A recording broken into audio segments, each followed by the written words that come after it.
열왕기상 13장.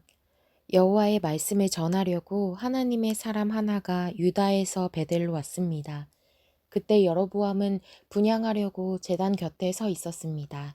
하나님의 사람이 여호와의 말씀으로 그 제단을 향해 소리쳤습니다. 오, 제단아, 제단아, 여호와께서 말씀하신다. 요시아라는 아들이 다윗의 집에 태어날 것이다.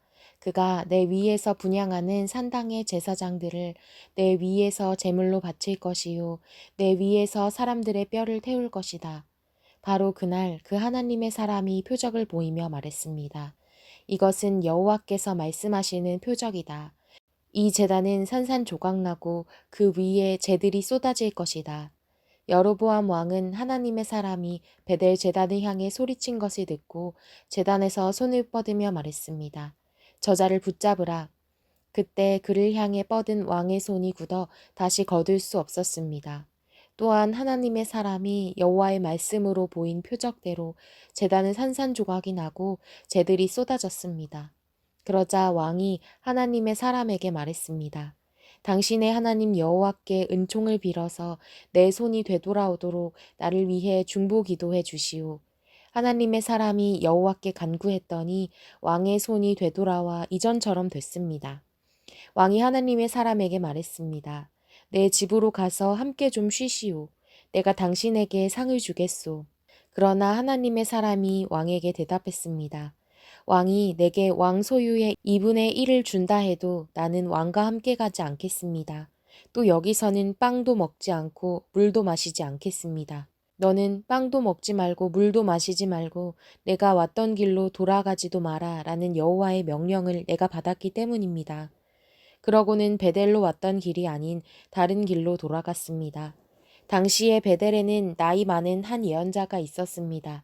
그의 아들들이 와서 하나님의 사람이 그날 베델에서 한 일을 모두 그에게 말해 주었습니다. 그들은 또한 그가 왕에게 한 말에 대해서도 그 아버지에게 이야기했습니다. 그 아버지가 그들에게 물었습니다. 그가 어떤 길로 갔느냐? 그 아들들이 유다에서 온 하나님의 사람이 어느 길로 갔는지 보았기 때문입니다.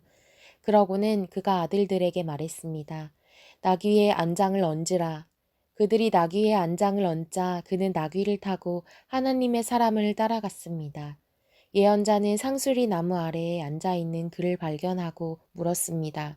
당신이 유다에서 오신 하나님의 사람입니까?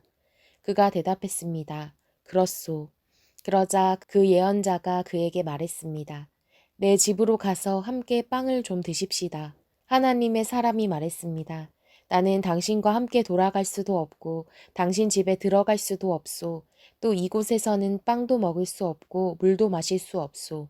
여호와의 말씀이 내게 너는 빵도 먹지 말고 물도 마시지 말고 내가 온 길로 돌아가지도 마라 라고 하셨기 때문입니다. 늙은 예언자가 대답했습니다. 나도 당신과 같은 예언자입니다. 천사가 여호와의 말씀으로 내게 저 사람을 내 집에 불러와 그에게 빵도 먹이고 물도 마시게 하여라 라고 했습니다.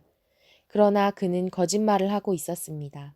그리하여 하나님의 사람은 그와 함께 돌아가 그 집에서 빵을 먹고 물을 마셨습니다. 그들이 식탁에 앉아 있는데 여호와의 말씀이 그를 데려온 늙은 예언자에게 임했습니다.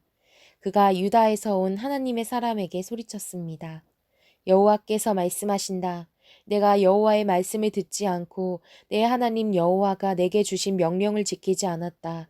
빵도 먹지 말고 물도 마시지 말라고 하였는데 내가 돌아가 그곳에서 빵도 먹고 물도 마시지 않았느냐. 그러니 내 시체가 내 조상들의 무덤에 들어가지 못할 것이다.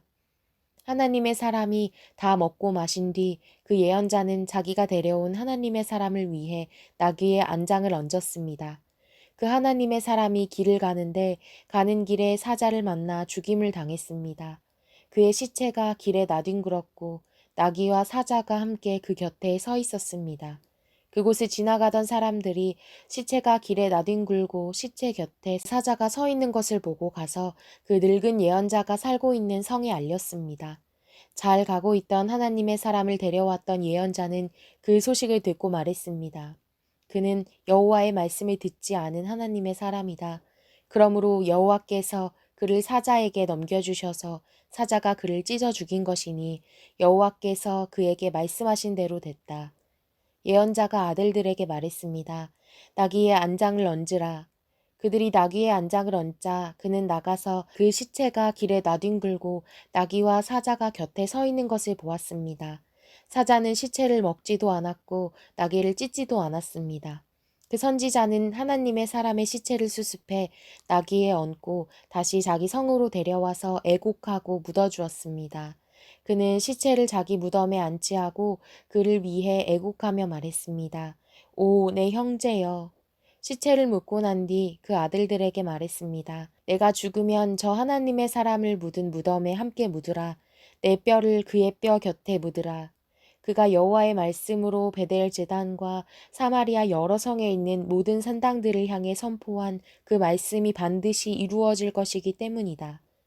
이 일 후에도 여로보암은 그 악한 길에서 돌이키지 않았습니다. 또다시 산당에 여러 종류의 사람들을 제사장들로 세웠습니다. 누구든 원하기만 하면 그가 구별해 산당의 제사장으로 삼았습니다. 이것이 여로보암의 집의 죄가 돼 결국 그 집은 이 땅 위에서 끊어져 멸망에 이르게 됐습니다.